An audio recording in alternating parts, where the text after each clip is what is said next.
What's up, everybody? Today we're going to be talking about Rhode Island bass fishing, okay?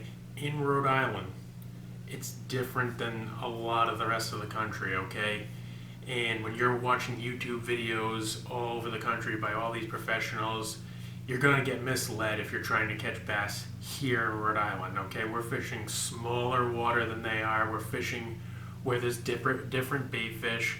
There's different climate, okay? When you're watching a bass fishing show, they're probably on the best bass lakes around. But what about those little lakes that you want to dominate your tournaments in and you want to go and catch some bass on small waters in Rhode Island? Well, I've had some great success in Rhode Island on small scale tournaments, and I'm going to share some tips with you as far as Rhode Island specific bass fishing. So today's tip is going to be: forget about what you see on any other YouTube video except for things that are from the Northeast. If you're fishing the Northeast, you want to look at videos from the Northeast. So here is the tip for today. The bass here do not relate to shad. Okay? They do not relate to shad. We don't have a ton of shad around here. I don't think there's any in Rhode Island. What they relate to in Rhode Island for bait is going to be crawfish and bluegill, perch, smaller pickerel. Okay, that's what they're going to be feeding on Rhode Island. No shad. There's not going to be schools of shad that you're looking for on your chart. There's not going to be schools of shad that the bass are chasing.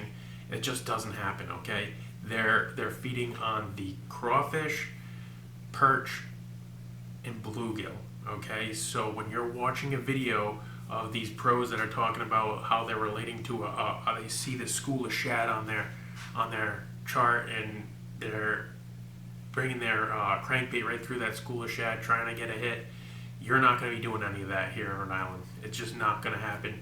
Okay, so basically what this means is bluegill are different species than shad. They sit in different areas. They like to cruise the shallows, hang out in the shallows, right? So that's what you want to key in on. So does this mean that you can't throw a shad color lure? No, shad color lures are excellent, and a bass is still going to hit this, but it's just not going to be following a group of shad. Okay?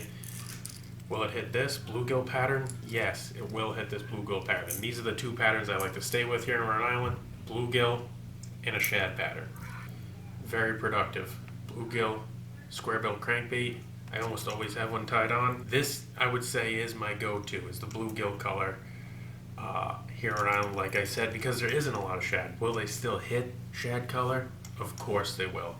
But I found that the bluegill color is the most productive. That's what they're naturally going to look for around here. Here they're feeding on bluegill, perch, smaller pickerel, and crawfish. That's what you want to stick to. Those are the lures that you're going to want to throw in those colors, and those are the things that you're going to want to try to mimic while catching bass here in Rhode Island. Alright, this is going to be the first of many tips here on my channel about Rhode Island specific bass fishing, okay? Once I hit 100 subscribers, I'll be releasing my second tip as far as Rhode Island fishing, okay? So subscribe if you haven't subscribed already. Check out this video right here, the best bass fishing lure and why, and I'll see you on the water.